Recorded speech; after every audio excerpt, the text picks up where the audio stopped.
Hello and welcome to the Press Room with WCN-TV, brought to you by the Wilson County News. We're your source for community and communication. I'm your host, Julia, the Marketing and Social Media Specialist here at the Wilson County News. Today we're talking in depth about topics we presented in the November 2nd Wilson County News, including an update from Floresville City Council, and we're meeting Jim Cathey, director of the Floresville High School Mighty Tiger Band, as the band heads to the UIL State Band Marching Competition next Wednesday. You can subscribe to print, digital, or both editions of the Wilson County News at wilsoncountynews.com/subscribe so you never miss an edition of your local newspaper. Feel free to follow us where you're watching today so you're always up to date on the Press Room and our other WCN-TV news. The Wilson County News closely follows the regular and special meetings of area city councils, economic development corporations, school boards, emergency services districts, and more. In recent editions of the Wilson County News, including the October 26th edition, we covered the actions and concerns of the Floresville City Council. Here to give us the rundown on what the council has accomplished and been up to lately is Councilman Eduardo Ortiz Villarreal. Welcome to the Press Room. Thank you. Of course. Happy to be here. We're happy to have you. So, who are you, where are you from, and what do you do with Floresville City Council? Well, I am Floresville City Council, Place 3, Eduardo Ortiz Villarreal. I am seat 3 of 5 council members for the city of Floresville. I also happen to be Mayor Pro Tem, which is essentially a position that we elect one of our council members just in the event that the mayor is not available or she has to leave an event or a meeting early. Maybe she gets sick, so that somebody is there to take her place just temporarily. So if some checks need to get signed, or if a meeting needs to get finished, or a whole meeting needs to be done and the mayor can't make it, that's what the Mayor Pro Tem does. So I also sit as Mayor Pro Tem. So what does the City Council do? As a City Council, we're expected to provide leadership to the city. Right. So we are your leaders, and you elect us, and we answer only to the citizens, to the voters. So when you call us and you get a hold of us and you tell us hey, I want this done, it's our job to then lead and to get it done. So, we have to use our judgment as leaders to say, hey, this is a popular thing. People really want this done. People really want this to come to the city, or people really want this fixed, right? So we are a governing body, obviously, but I like to say that we wear many hats. Okay. So that would include policymaker, legislator, ambassador, and employer. We have city manager, we have city employees, we have chief of police, we have municipal judge. We do have a lot of people under us that we're responsible for. As a member of the City Council, what are your responsibilities and your goals? I do have a lot of goals, but let's hit responsibility first, because I think this is an important one. I think as a city council member, we have a responsibility to be ethical, transparent, and understanding of every citizen. Every citizen's situation, circumstance, and perspective should be important to us, and we should be held responsible for representing them. So we need to be mindful of everybody's input. You have people from all different walks of life in our city, and they should all be represented fairly, and it's our responsibility to do that. So that's kind of the basic expectations of myself and my fellow council members, and I always try and kind of make sure that everybody is conscious of that. So when something goes up for vote and I feel like somebody's not being represented, I want to be the one that says, hey, hold on, what about them? What about us sometimes? What about the people who aren't being considered here? What about the kids? What about the elderly? I think that's very important. As far as goals, I have a bunch of goals. Like I said, I have many goals, and these goals, they change rapidly. I don't necessarily ever lose goals. Like, nothing ever kind of goes away, but more and more get added in. So sometimes we accomplish them and they go away. For example, when I came in, my goals were, hey, I want to make sure that we financially get back on track. I want to make sure that we look into these furloughed employees that I totally disagreed with the whole process of it. I wanted to build a roping arena, and there was a lot of I want to say conflict and unneeded tension in city staff, in in elected officials, in just everything to do with the city of Floresville. And I wanted to kind of be the butter and alleviate that and find out what the problem is and see what I could do to fix it. I'm only one person, so it takes a team. There's 5 council members. Moving past that, moving on, tackling goals, I really wanted to support the staff. And we've done that. Over my past 2 years since being here, we were able to give staff raises, able to give them cost of living adjustments, and even a very conveniently timed stipend right at Christmas time. And they didn't even know, they didn't expect it. We gave it to them at our Christmas party, $1,000 after taxes. I'm pretty sure that no city employee last year went home and wasn't able to afford at least a couple of gifts, because of that. So that's sweet. These are some of the small goals that we were able to do with what we have. I think the roping arena is a really good focal point for my goals. I said I wanted it, and I said I didn't want the taxpayers to really pay for it. I know that there's interest out there, and I've made it a goal of mine to build that arena without using tax money. I wanted donations, and I would say we're about 40% done. Even though we're operational, the arena is built and it's ready to go. We still need restrooms, we still need concession stand, we still need a roof over the thing, right? So it's all been done on donations. We've had like $40,000 donated, and it's been a community thing. As far as goals of mine, I feel like I'm on track. That's amazing. Thank you. Of course. So speaking of goals, has the council made any accomplishments lately? We definitely have. And I'll tell you one of the big ones that I'm very proud of. I'm not going to say it was luck, because we definitely had to practice restraint, and we had to be responsible, and we had to think fiscally about this. But in 2022, we voted to allocate funds from what was called ARPA, the American Rescue Plan Act. So we were given these monies in order to basically help alleviate the burden of COVID. A lot of people spent it on different things, and what we decided was, hey, what's our biggest problem? Our debt, right? So the city of Floresville was able to go from $1.2 million in debt to now a surplus of $2 million in our reserve fund.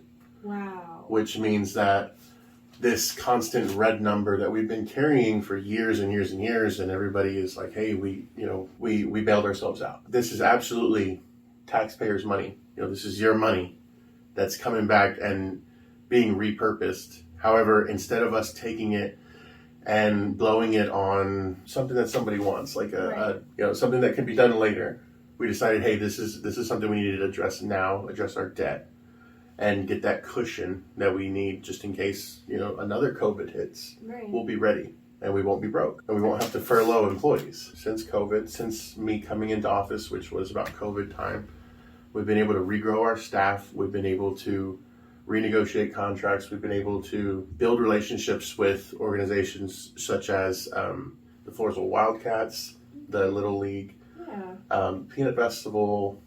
Everybody who comes to us to talk to us to ask for something, we want to be able to help. Definitely invite anybody who would like some kind of assistance from the city or who wants to get involved to come to us. Become one of our accomplishments, please, because this is what I'm here for. So has the council embarked on any community initiatives? We have, and we do actually often. And each individual council member usually does like to reach out and do their things, but we all invite each other and we all get involved.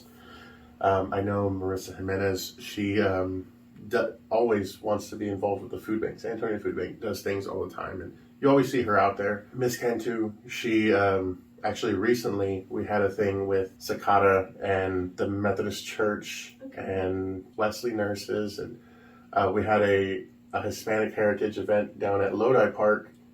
We had partnered with the movie theater, and we did movies, and we had speakers, and we had a bunch of stuff to just celebrate our heritage and celebrate Lodi history, which is one of our longest standing communities in Floresville. Right. One recent initiative that we went into, on November 1st, Council entered into an agreement with Camino Real Services, which is right around the corner from where we are now, here in downtown Floresville. We went into this agreement to share the expense for the salary of a recovery support peer specialist.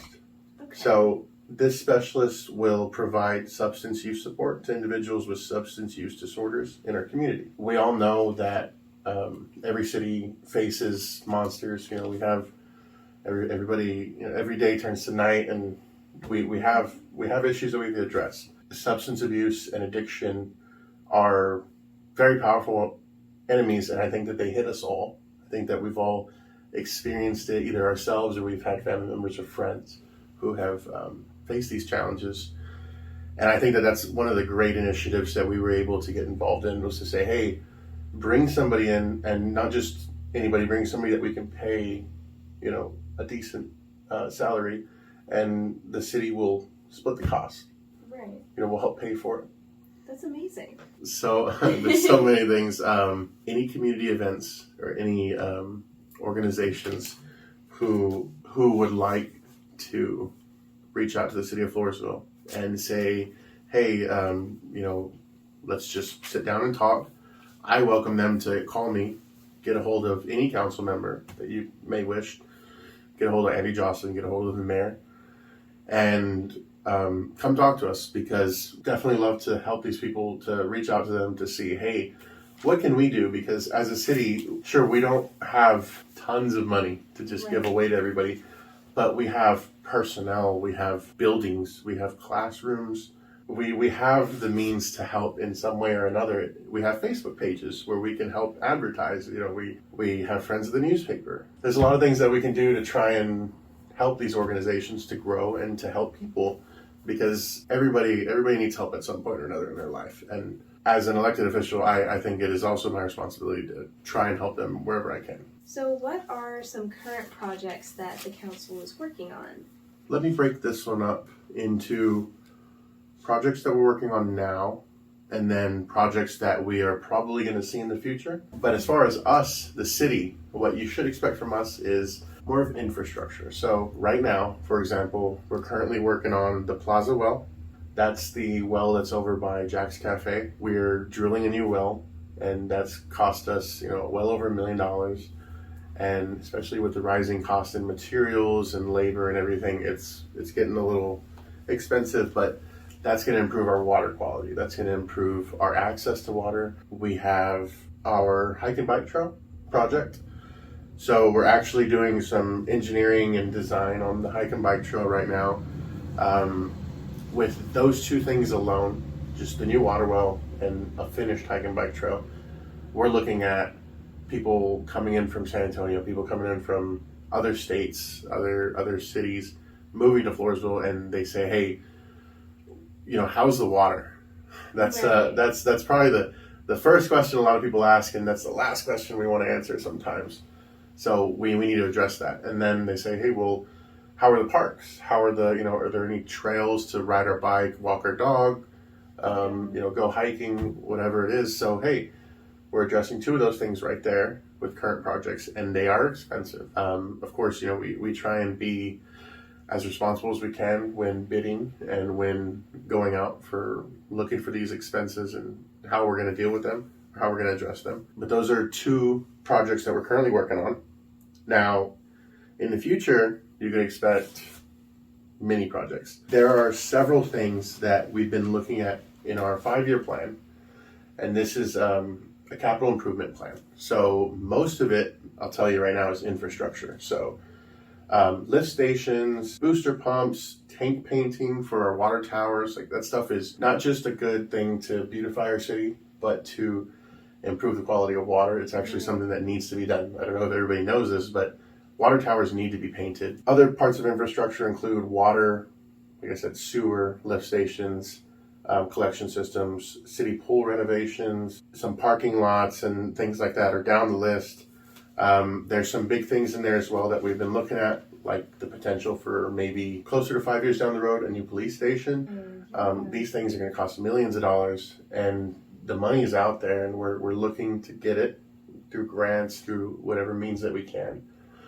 But we're being responsible, we're taking it slow, and we're starting the planning process now so that we don't go getting back into debt like we were. One other thing that is currently coming, I actually had a meeting yesterday, and I asked them, and they said, yeah, go ahead and put us out there. because nobody knows about it yet. Everybody knows that, hey, it's pretty hard to get reliable, fast internet, in our area. And Floresville has been blessed. We have a couple of companies that have been able to offer us, 100 megabytes, maybe up to like a quarter of a gig internet speed. That's good enough to support multiple computers, multiple TVs at the same time. But if you really want to set up a business that has a lot of software involved, that has a lot of networking, you need really fast internet, you need access. While I was at TML this year, I was visiting booths and I came across a broadband company and I was asking, hey, what would it cost to get gigabit internet, fiber, not on lines, on telephone lines, but underground?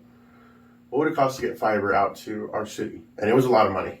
Yeah. And I thought, okay, well, maybe 5-10 years, we'll talk about this. Maybe the next time I'm on council or something like that, who knows where I could be by then, but maybe I'll try and put it in front of somebody and push for it. Well, yesterday we had a surprise visitor, and I was sitting at City Hall preparing for this meeting. Somebody wanted to come in and speak with Andy, who is our city manager. He was with Rise Broadband. So Rise Broadband, I believe that they already service our area with broadband services. But he showed me his plans for the next few years, and their project that they're working on currently includes Floresville and all of Wilson County, Nixon, Smiley, Poe, Stockdale, Lavernia, everybody. And they want to provide gigabit internet access, and very affordable, I might add, because I've purchased internet in other towns and other cities and it's been very expensive. He was showing me expectations of up to a gig upload and download of fiber internet access for $100 a month. We're talking about very fast, very efficient internet access where you could run any size company from our area. This opens up so much to us, not only to, those of us that like to watch Netflix or play video games and stuff like that, but hey, if these call centers or big software companies want to move into our area, we have the land, we have the building capacity, we can do it, but we didn't have the internet. Now we're going to, within 3 years from now, we should have this kind of access. So that's really exciting. Renovations at the event center, I want to say that's been a very big thing for me as well. We're being pretty cautious about that one because it is very expensive, and there are minor improvements like the parking lot has come up several times, and we've passed on it because it's a lot of money for something that isn't in terrible shape yet. Right. Okay, it's something that we could better use that money somewhere else. So I've recently met with, he's a professional artist who does murals. And one of the projects that I personally like to sponsor doing is painting murals inside of the convention center or the event center. Oh. So we're in talks about it. We want to make sure that the event center gets some love. It needs paint, it needs cleaning, it needs light bulbs, it needs everything. And we're trying to make sure that that whole project right there is addressed right now this year before we move forward. But it's definitely something that's ongoing. You see more and more events going on out there. We want more to come. So we want to make sure that we keep up with expectations and that we promote our building for the beautiful building that it is and that it can be. How can citizens get more involved in the goings-on of the city council? There's several ways. First one being you could simply show up to our meetings or watch us on Facebook. That's one good way to kind of get in the know of what's going on, finding out who's who, what's what, who does what. When you're ready to actually start doing things and putting yourself out there, you can seek to be placed onto a board, which is the place that I suggest most people start. If you come up to me and you say, hey Ed, I'd like to someday be on council, even if you don't have a lot of time. You say, hey, I want to be involved in the city. I want to explore that area of life. And I'd say, okay, my first recommendation to you would be get on a board. Do you want to be on our EDC board, where your job is to basically market the city of Floresville and help businesses come to Floresville and help businesses that are already here grow? Do you want to be on our planning and zoning committee? Do you want to be on our hike and bike trail? Do you want to be on our board of adjustments? Do you want to join the Chamber of Commerce? Right. Lots of different ways for you to get involved. Probably your first step is to get a hold of somebody who knows and just have a chat. So call me, call another council member that you might know or that you're comfortable with, call Andy, call the mayor, right. And and just ask, how can I get involved? Now, if you just want to stay in the know, visit our website, visit our Facebook page, attend our meetings, or watch them when we stream them online. Our website is actually www.floresvilletx.gov, and you can see our schedule for meetings, workshops, when we are calling for applications to boards, and when we're looking for bids for projects. There's a lot of information there. So where can folks go to learn more, find councilmen and women contact information, see meeting agendas, etc.? So I just answered that pretty well. www.floresvilletx.gov. You can find our meeting times there, our dates. If you don't want to go online and you would rather see something physically, you're driving through town, you see City Hall, and you're just like, hey, when are they having something? You can actually walk up to the front of City Hall, and they're posted physically there. You'll see our meeting times, our dates. I don't think our contact information is posted on the front of City Hall, but if you go online to our website, again, www.floresvilletx.gov, you can get all of our contact information. Any council member, our city manager, our mayor, you can get our information there. You can email me at my city email. I have it on my personal phone, and I can see my emails and I respond to them. Or you can physically mail a letter to our City Hall address. We're very easy to get a hold of. Yes. Is what I'm saying. And me personally, I give everybody my personal number, so you can reach out to me at any time. If you have a question or a concern, most of the time, I can help you sort it out, or if it needs to go somewhere else, I can help you get it there. I would like to thank you for inviting me here. I definitely appreciate the opportunity, and I appreciate you bringing me in here, and I appreciate everybody's support, and you guys are my bosses, so give me a call, shoot me a text, send me an email, write me a letter. If there's something I can help you with, I'll do it. Thank you so much for taking the time out of your day to come talk with us and with our community. We really appreciate you. Thank you very much for having me. I definitely look forward to doing it again soon. Meeting agendas for the Floresville City Council, among other area councils and organizations, are also available at wilsoncountynews.com/meetings, along with print and video coverage. On the front page of the November 2nd Wilson County News, we covered some great news. Floresville High School's Mighty Tiger Band is heading to the UIL State Band Marching Competition, competing in the 4A class on November 9th in San Antonio. The last time the band went to state was in 1984. Jim Cathey, the director of bands at Floresville High School, is here to tell us about the Mighty Tiger Band's recent success. Welcome to the press room. Thank you for having me. I'm glad to be here. Of course, we're glad to have you. So, who are you, where are you from, and how long have you been a music educator? Okay, well, I'm Jim Cathey. I assume anybody who's watching probably already knows who I am. I'm the band director at Floresville High School for the Mighty Tiger Band. I was born in California. My dad was in the service. He was an inspector on Minuteman missiles, and so he was stationed at Vandenberg Air Force Base, which is kind of a famous Air Force base if anybody is familiar with it. We moved to Montana when I was 3, because they also have Minuteman missiles there. Yeah. I started band when I was in 4th grade. I was 10 years old. For anyone who's ever been in my beginner clarinet class, I was terrible. I mean, they all know that I was the worst. I've never taught a beginner that was worse than I was. Wow. Now, part of that is not my fault. We had band twice a week. It may have been once a week. It was not very often. Okay. For 30 minutes. Wow. And my teacher was not a clarinet player. Okay. So I was horrible. And it might surprise people to know that I was ready to quit. I didn't enjoy it. I was so bad at it, and I would forget to go because it wasn't in our classroom. And my mother, who was a 2-year Texas All-Stater, talked me into staying. So I did, and she also said, well, let's get you private lessons and see if that helps. Right. Which it 100% did. It was someone who knew what they were doing. I immediately became better. It was more enjoyable, so I started practicing more. Yeah. And then as I practiced more, I got better, and then it was more enjoyable, and so it sort of snowballed. When after 6th grade, when I was 12, my parents got divorced. My father was no longer in the military. He worked for Boeing, so he moved to Washington. Wow. My mother was a teacher. The city we lived in Montana, Great Falls, laid off 300 teachers in one year. Wow. And my mother, of course, was one of those.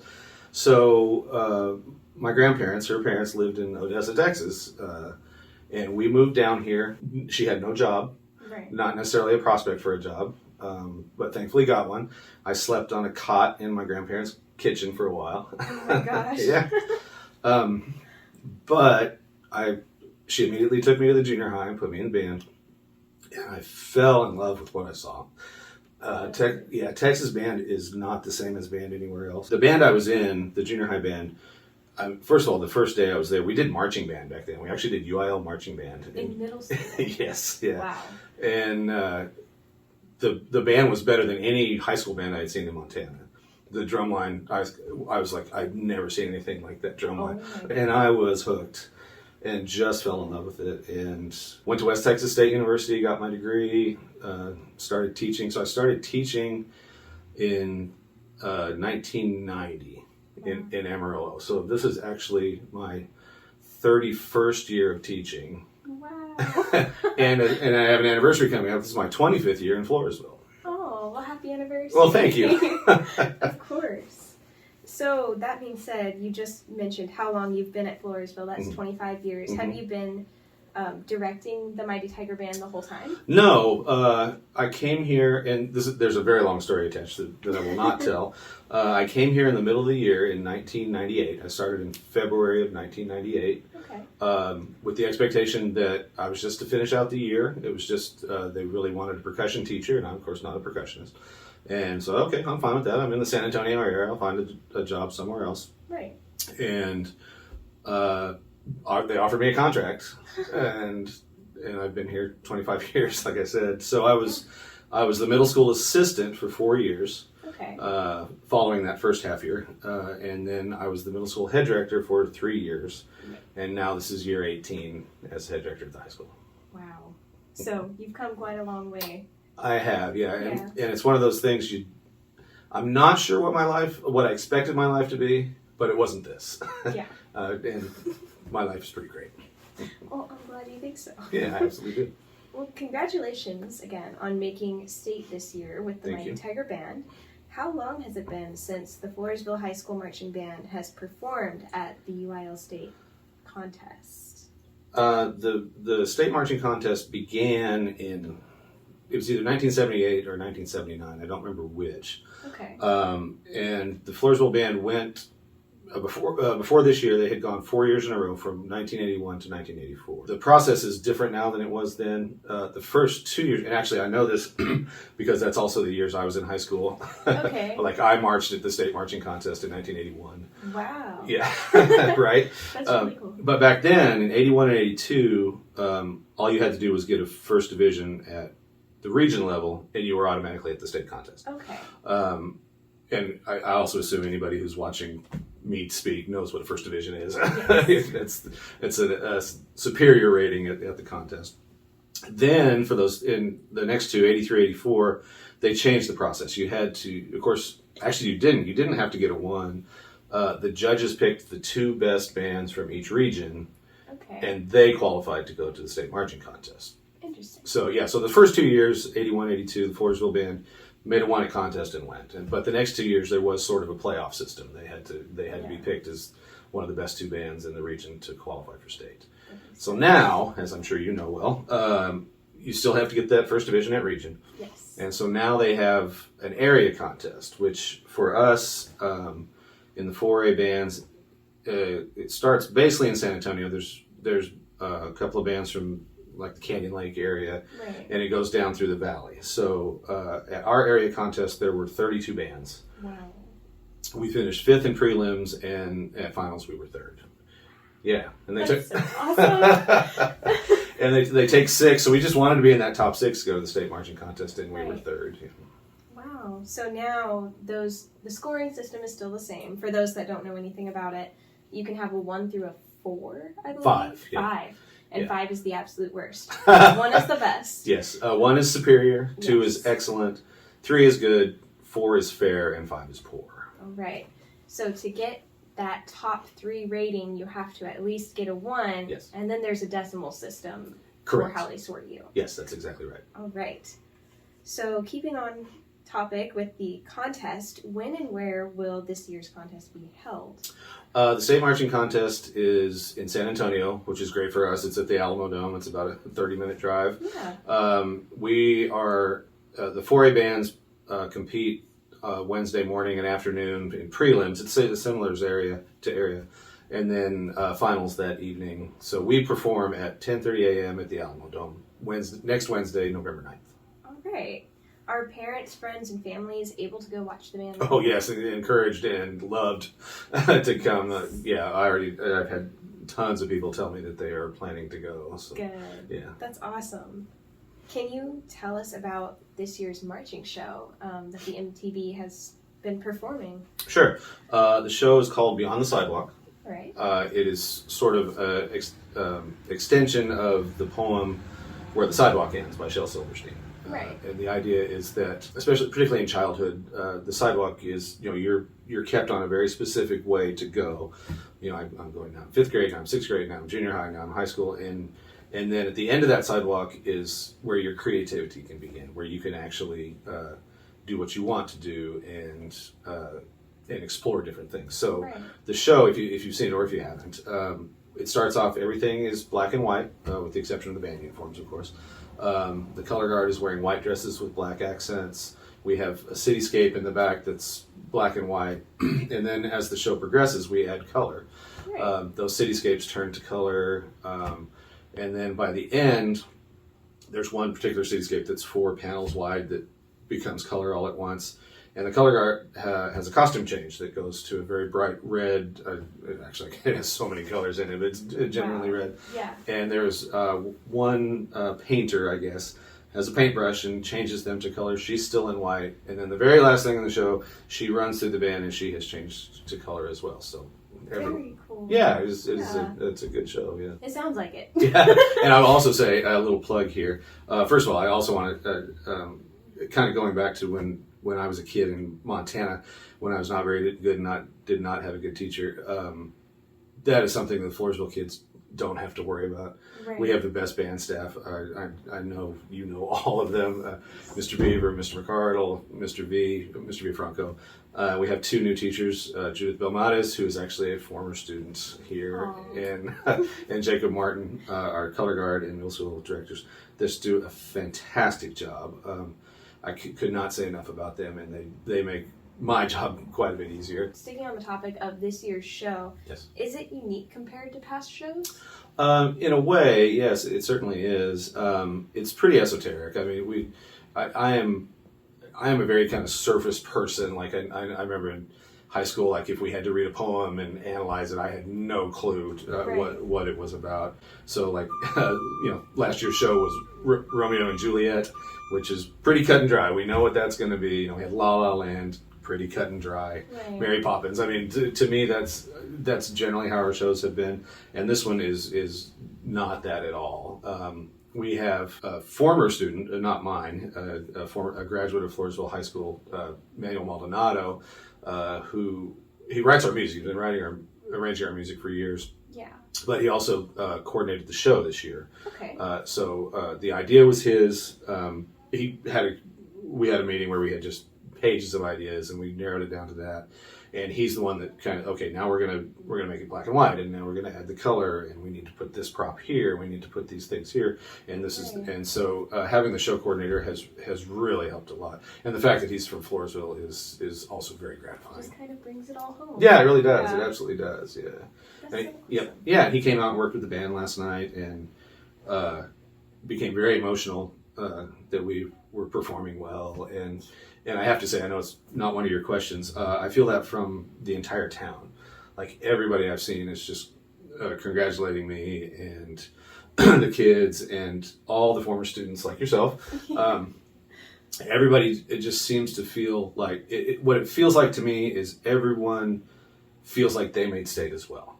Like, I definitely agree with that. good. I'm glad to hear that. And that's a great legacy. Obviously, I want the band to perform well. It's important. I mean, I've dedicated my life to that, but really like to feel that my legacy is people like you that are good people that went through the program and got something out of it. I definitely did, and I'm sure that many others would attest to the same. Thank you. How long have you and your students been working on this year's show? We started the show. Let's see, we started summer band July 25th, I think it was. I had the opener at the end of the previous school year, and there are a lot of bands that will pass it out then and start working on it. We didn't do that. We started, and that's one of those things, especially like early in the season. We'll go out there and we'll march 2 movements of the show, and none of that stuff existed a month before. We had never played a note of that music. We had never marched a step of that drill. So July 25th we started it and gotten to this point now. That's amazing. What do you think the band's greatest strengths are? Boy, these kids this year are something. I mean, obviously every year the Mighty Tiger Band kids are exceptional. These guys, I would say, there's the big buzzword now for education is grit. Okay. And boy, do they have grit.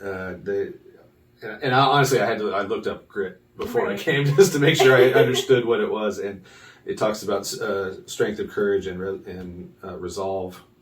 And they are that, man. They are always there, always working, always wanting to get better, encouraging one another. And obviously, we're a family. We fight sometimes. Right. But there's for them, like from day one, I could feel it. It was always this idea that we are going to get better. We are going to get better. We're going to get better.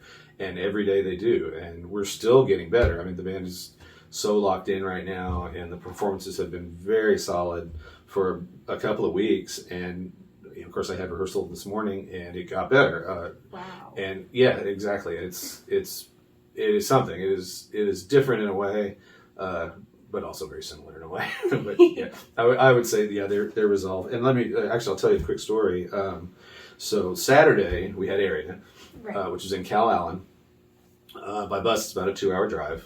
And we met at 5 o'clock in the morning, warmed up, stretched, loaded the trailer, and then 6:30 we're supposed to leave. So I go out at 6:30, check the roll. I'm going to check the other buses like I do, and one of the band parents comes up to me and says, "Do you know when the semi is supposed to be here?" Oh no! Yeah, the truck that pulls our trailer didn't show up. Oh my god! And unfortunately, nobody told me before then, and it never did. Apparently, there was an electrical problem or something. Right. So one of the band parents said, "My husband drives a rig. Do you want us to get it?" "Yes, absolutely. I want you to get it." And they did, and they came back. The trailer was about an hour behind us. Wow. And we warmed up at 10. Our scheduled warm up was at 10:15, and we opened the doors on the trailer at 9:55. Oh my god. And so I was like, let's go. And at 10:15, everybody had their horn. All the pit equipment was off the trailer, and we started warm up exactly on time. That must be the fastest unload ever. Right? Yeah, I want to tell them that's the expectation from now on. Is loading 20 minutes every time. But yeah, and they didn't freak out about it, although I freaked out about it for a couple hours on the bus. But they didn't. They just took care of their business, and we had a great warm up and had a great run, and it didn't really seem to faze them. They just took care of business. That's amazing. Yeah, it was pretty amazing. I see why grit is used now. Yeah. Yeah. So, how are you feeling about the upcoming performance at State? Oh, I'm so excited. I can't like I said, the whole town is supporting us right now. I don't know how it's going to go. I've never actually watched the 4A state marching contest. I don't usually go to the state marching contest to watch. All I know is that we're working hard, and we're going to put the best show down on the field that we can do, and then 5 people are going to decide where we belong in this list. So actually last night when Mr. Maldonado was helping us, it was a little chilly last night. I don't know if you remember. And he got on the tower and he asked the band, "Are you cold?" And they said, "Yes, we're cold." He said, "There are only 23 bands in the state of Texas that are cold right now." That's pretty cool though. Yeah, exactly. I mean, that's a great way to put that. And I think they're going to do great on Wednesday, and I have no idea where it's going to come out, but it's going to be good. And I'm happy about whatever, and working with them every day, is great. I can't complain about anything. I'm glad to hear that. Yeah.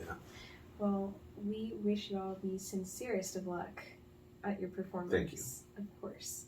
So where can folks go to stay updated on or learn more about the Mighty Tiger Band? The best place to go is actually is Facebook.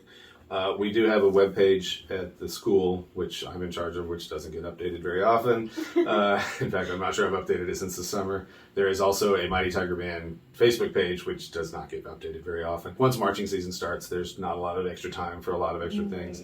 But the band boosters have a Facebook page. I think it's just called Mighty Tiger Band Boosters on Facebook, and they post everything on there. The memos on there every week. The information for the state contest is there, and anything you want to know about the band is probably going to be found on that page. Well, perfect. Was there anything else you wanted to throw in? I don't think so. I just a little overcome, a little overwhelmed by all the support and love that we've gotten from the community. This is a great place to be. You know, I've been here. Sorry, I do get emotional. 25 years and nothing but support and love and just all of that outpouring from everybody towards the kids and our program and what we're trying to accomplish has been so gratifying and wonderful. Well, I'm very glad that you could make it out here today to tell us all about it. Thank you for giving up part of your very busy day as you prepare for state. And we hope that you'll do very well. Thank you. We're all rooting for you. I feel like we've already done very well, so it's all gravy, I guess. All right. Well, thank you. Thank you, Julia. That's all for today, folks. Thank you for tuning into the Press Room with WCN TV, brought to you by the Wilson County News. Follow us where you're watching so you never miss an episode, and consider subscribing to receive print, digital, or both editions of the Wilson County News each week. You can find more news or subscribe at wilsoncountynews.com or download our app, Go Wilson, to receive updates from our newsroom at your fingertips. The app is available for Apple and Android devices at gowilsonapp.com. For more information about anything we mentioned in today's show, see the November 2nd edition of the Wilson County News or visit wilsoncountynews.com. You can also find articles corresponding to each topic discussed in this video's description. We hope you'll tune in for another episode of The Press Room. We'll see you then.